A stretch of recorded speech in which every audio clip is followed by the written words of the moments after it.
The two scriptures that go with this devotion are Colossians 3:15 and Colossians 1:27.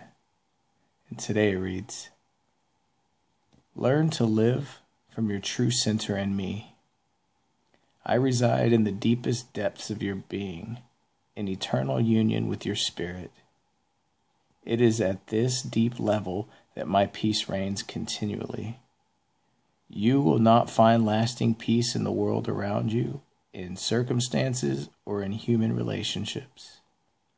The external world is always in flux, under the curse of death and decay.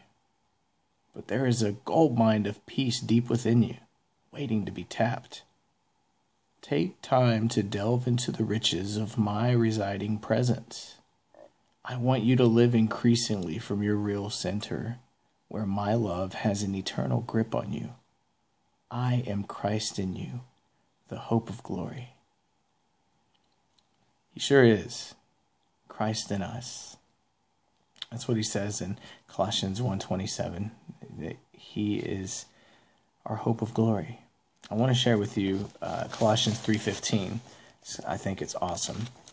So Paul says, "And let the peace of God rule in your hearts, to the which also ye are called in one body, and be ye thankful." He says, let the peace of God rule in your hearts.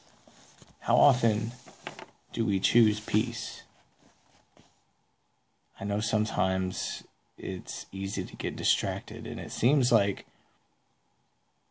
every day what's on my mind is like avoid distractions. And can you 100% avoid distractions? No, you can't, because life happens. But I'll tell you what you can do.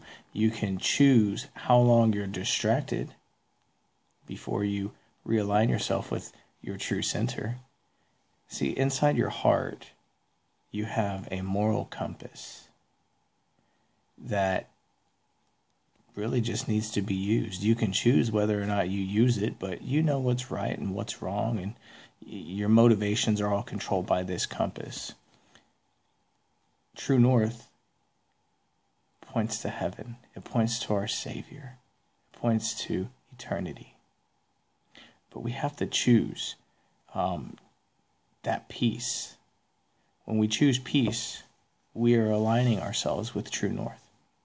He says, "I reside in the deepest depths of your being. It is at this deep level that my peace reigns continually." Have you ever noticed somebody who's just always happy? You know, some people call them, morning people.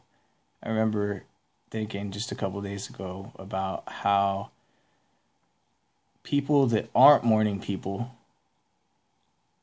usually aren't bubbly.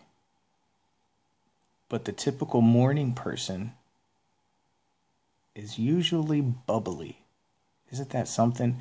Now, I would venture to say that that person chooses to be bubbly, because I know I wake up early in the morning and I choose to be happy about it.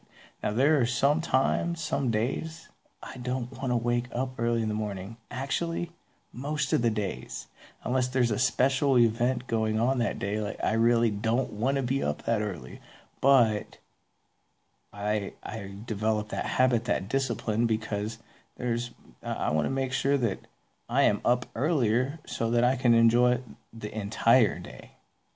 I can accomplish, and everybody, has their own purpose or their own habits or their own routines, but that's how I center myself. I wake up just so that I can spend that time with my Savior, so that I can pray and read my scriptures before those distractions of the day come in.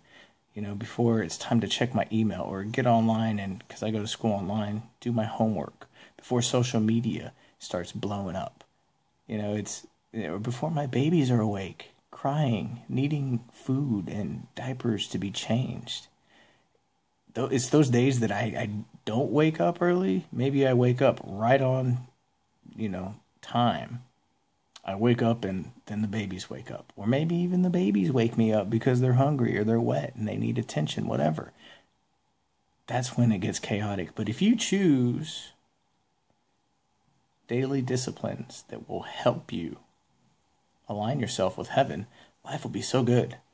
So my challenge for you is to pick a discipline that you can, or pick a habit that you can develop so that you can realign yourself and so that you can turn your inner compass, your moral compass, to true north.